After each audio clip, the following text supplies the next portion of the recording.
Jenny strained to open her eyes. The exhaustion was full body now, and she could barely find consciousness through her dark thoughts. Her eyes opened enough for a small slither of light to draw her out of her sleep. She blinked a few times, her dry eyes stinging from the movement of her lids. She didn't complain. Jenny never complained. She looked down at her forearm. Her pale skin was covered with goosebumps. She was obviously cold, but as she looked at her uncovered arm, it occurred to her she didn't feel the sensation of being chilled. Jenny now felt nothing, not even numb. "Josh," she whispered, "are you cold?" She turned her head slowly to look at the young man lying beside her. "Josh!" He looked so peaceful, like a baby sleeping, without a care in the world. She smiled at the man she had met 7 weeks before. He was funny and charming, and had made the endless hours on the steel bench almost bearable. Almost. Josh was better company than the woman who occupied his spot before him. She screamed and cried on and off for days, yelling for help like it would have made a difference. Jenny tried to comfort her, tried to offer reason, support. It was useless. The woman before Josh wanted 2 things that this place would never give her: hope and freedom. Josh was more like Jenny. Despite the unchangeable situation, they both made the best out of it, connecting with those around them and talking people through the process of acceptance. Before they met, before they were captured, Jenny and Joshua were of the same nature, optimistic and kind, and they saw no sense in changing, especially now when their compassion was needed the most. "Josh," Jenny called softly, "wake up, I'm bored." She paused and waited for a response. Normally, he would make a joke about being busy or having other plans, but today he was silent. "Joshua, don't make me come over there," she gestured, hoping humor might tease out a response. Jenny stared at Joshua's naked body, a body that, although she had never touched, she knew every inch of. His once muscular, thick-set build had been reduced to a scrawnier, gaunt shell of a man. She focused on his chest, the lush, masculine hair scarcely disguising the bony frame beneath. Despite the deterioration, she still found him attractive.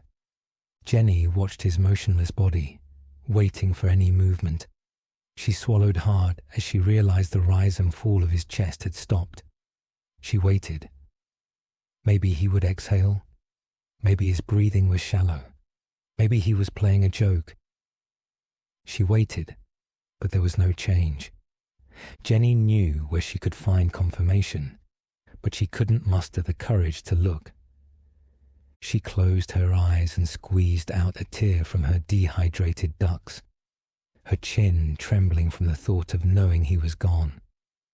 She composed herself and bravely opened her eyes, looking straight at Joshua's wrist. The iron clamp that held the cannula in place was flashing red, a sure sign the body had run out of blood. The intravenous tube was empty, and the machine designed to suck the human's dry red. New source required. Joshua was dead. Jenny inhaled deeply as a surge of anger rushed through her. The adrenaline of hatred and the pain of despair forced out of her mouth as she screamed.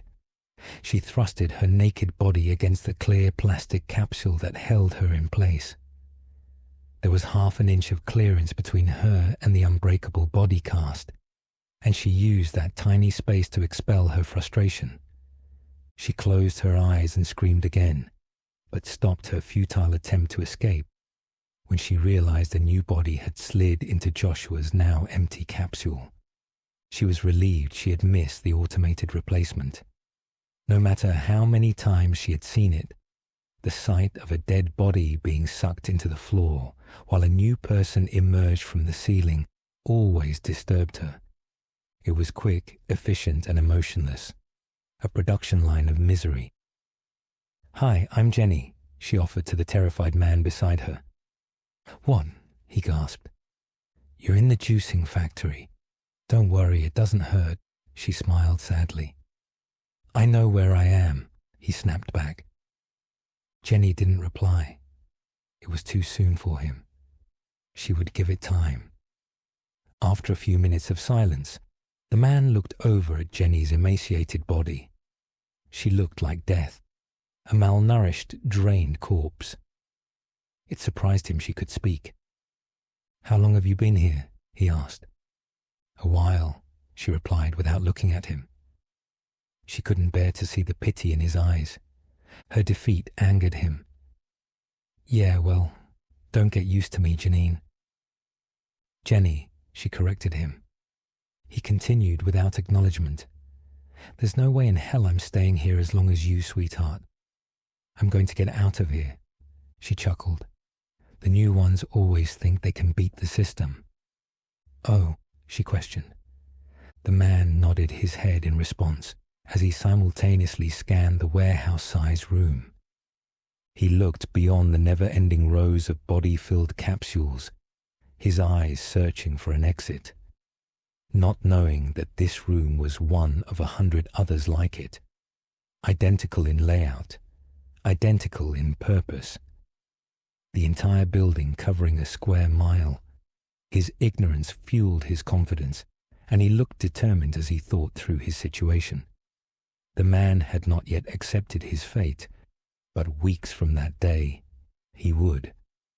When his body stopped producing blood faster than they extracted it, and he was too weak to fight, too tired to care, he would welcome death. But for now, he was resolute.